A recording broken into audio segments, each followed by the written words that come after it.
Enero de 1993, Tolochenaz, Suiza. Audrey Hepburn tiene 63 años y sabe que le queda poco tiempo. Una noche llama a su hijo Sean a su habitación. Se sienta frente a él, abre la boca y no puede decirlo. Después de toda una vida diciendo las palabras correctas en el momento correcto, hay una sola cosa que Audrey Hepburn nunca supo cómo decirle a su hijo. Era enero de 1993. Tolochenaz era un pueblo pequeño en el cantón de Vaud, en Suiza, un lugar que el mundo no habría conocido nunca, si no hubiera sido porque una de las mujeres más famosas del siglo XX había elegido vivir ahí, en una casa grande y tranquila rodeada de jardines, lejos de Hollywood, lejos de Roma, lejos de todo lo que constituía la superficie pública de su vida. La casa se llamaba La Paisible, la tranquila. Audrey la había elegido por ese nombre. Le había dado también honestidad. Audrey no era de las madres que construyen una realidad artificial alrededor de sus hijos para protegerlos de las partes difíciles del mundo. Le había hablado de la guerra cuando Sean tuvo edad de entenderla. Le había explicado el hambre, el miedo, la pérdida. Le había contado cosas de su propia vida que muchas madres habrían considerado inapropiadas para un niño, pero que Audrey consideraba necesarias porque ella misma había crecido sin ese tipo de honestidad y había pagado un precio por ello. Le había dado libertad.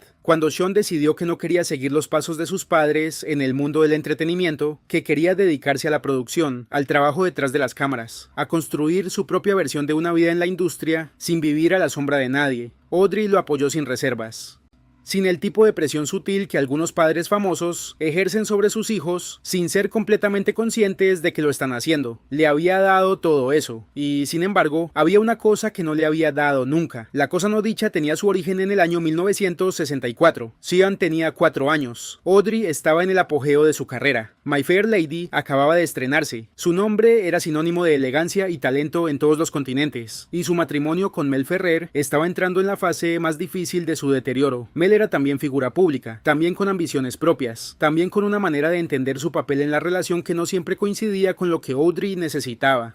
Las tensiones llevaban años acumulándose de la manera en que se acumulan las tensiones en los matrimonios que funcionan bien en la superficie y mal por dentro, en silencio, con educación, con la cortesía fría de dos personas que se han prometido cosas que ya no saben completamente cómo cumplir. En ese contexto algo sucedió. No fue dramático, no fue el tipo de evento que aparece en los titulares, fue algo más pequeño y más permanente que eso. Hubo una noche en que Mel y Audrey tuvieron una conversación que duró hasta el amanecer, una de esas conversaciones donde todo lo que no se ha dicho durante años sale de golpe, sin orden, sin la cortesía que había mantenido la paz durante demasiado tiempo. Una conversación donde ambos dijeron cosas que no se pueden no decir una vez que han sido dichas.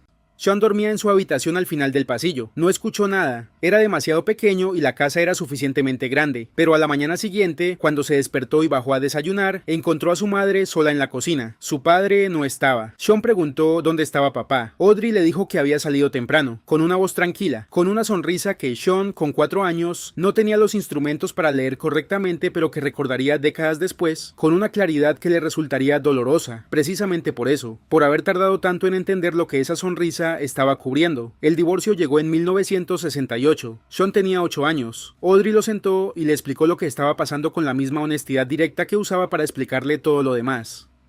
Le dijo que ella y su padre habían decidido que era mejor vivir separados. Le dijo que eso no cambiaba nada en lo que cualquiera de los dos sentía por él. Le dijo que tendría 2 hogares en lugar de uno, y que eso podía ser difícil, pero que también podía ser algo que con el tiempo aprendería a manejar. Sean escuchó todo, preguntó algunas cosas, Audrey respondió. Lo que Audrey no dijo, lo que no dijo ese día ni ningún otro día durante los años que siguieron, era la parte que tenía que ver con ella, con lo que el matrimonio y su disolución le habían costado, con las noches sin dormir, con los años de tensión contenida, con el peso específico de ser una mujer pública que tiene que mantener la compostura en todos los contextos, mientras por dentro algo se está rompiendo.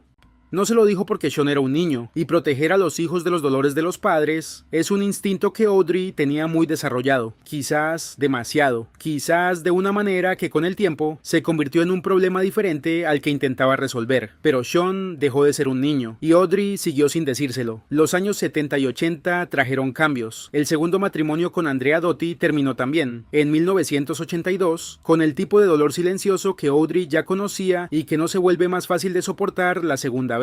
Audrey encontró finalmente una relación que le daba lo que había buscado siempre: con Robert Walters, un hombre tranquilo y constante que la amaba sin el tipo de complicaciones que habían caracterizado sus matrimonios anteriores. Y en los años finales llegó UNICEF. Los viajes a Somalia, a Etiopía, no de manera dramática. Sean tenía ya más de 20 años, luego 30. Era un hombre adulto con su propia vida, su propio trabajo, su propia manera de entender el mundo. Y en los contextos de los viajes de UNICEF, fuera de los roles habituales de madre e hijo, empezaron a tener conversaciones diferentes, más honestas, más de igual a igual. Audrey le contó cosas que no le había contado antes. Le contó del soldado alemán en la calle de Arnhem. Le contó de James, el hombre con quien había estado a punto de casarse antes de Hollywood. Le contó de las actuaciones clandestinas durante la guerra, de los tulipanes hervidos, de las noches de miedo que habían formado la persona que él veía frente a él. Le contó todo eso, pero no le contó la otra cosa. ¿Qué era esa cosa? Era esto. Durante todos los años en que Sean estaba creciendo, durante todos los años en que Audrey tomaba decisiones sobre su carrera pensando en él, durante todos los años en que reorganizaba su vida para estar presente, había habido momentos, muchos momentos, en que Audrey había sentido algo que no le había permitido sentirse. Culpa, no la culpa obvia de la madre que no está suficiente. Audrey había estado más que suficiente, más que la mayoría de las madres en cualquier industria, sino una culpa más específica y más difícil de nombrar. La culpa de haberle dado a Sean una infancia donde el dolor de los adultos era invisible, donde las dificultades del matrimonio de sus padres estaban cuidadosamente ocultadas detrás de sonrisas tranquilas y explicaciones ordenadas, donde todo lo que era complicado o doloroso o ambiguo había sido procesado por Audrey en privado, en cartas a Julia,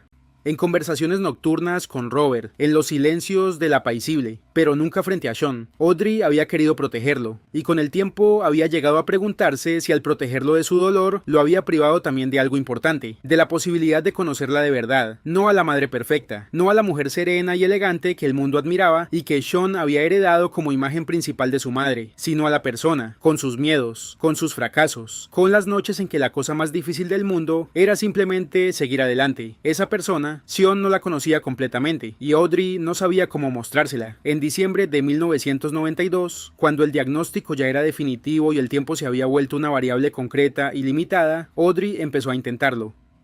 Hubo conversaciones en la apacible que Sean recordaría el resto de su vida. Audrey hablaba de maneras que no había hablado antes, con menos estructura, con menos de esa elegancia narrativa que caracterizaba sus historias públicas, con la irregularidad de alguien que está buscando las palabras, en lugar de haberlas encontrado ya. Le habló de su padre, de Joseph Ruston, el hombre que se había ido cuando Audrey tenía 6 años, y que había dejado una ausencia que había dado forma a todo lo que vino después. Le dijo que había pasado décadas creyendo que la partida de su padre era una sentencia sobre ella, sobre algo que le faltaba, sobre alguna razón por la que no había sido suficiente para que se quedara, y que solo en los últimos años había llegado a entender que la partida de su padre no había tenido nada que ver con ella. Que las personas se van por razones que pertenecen completamente a ellas mismas y que los niños que se quedan no deberían cargar con el peso de esas razones. Sean la escuchó y luego le preguntó, con la voz de alguien que ha esperado mucho tiempo para hacer una pregunta: ¿sentiste alguna vez que yo era demasiado? ¿Que te había costado demasiado? Audrey lo miró. Era la pregunta que no esperaba, o quizás era exactamente la pregunta que había estado esperando sin saberlo, porque Sean había cargado con algo también. Había crecido sabiendo que su nacimiento había llegado después de pérdidas, que Audrey había tenido abortos antes de que él llegara, que su existencia había sido deseada con una intensidad que a veces, cuando era niño, le resultaba difícil de sostener. Cuando alguien te quiere tanto, hay una presión silenciosa en ello.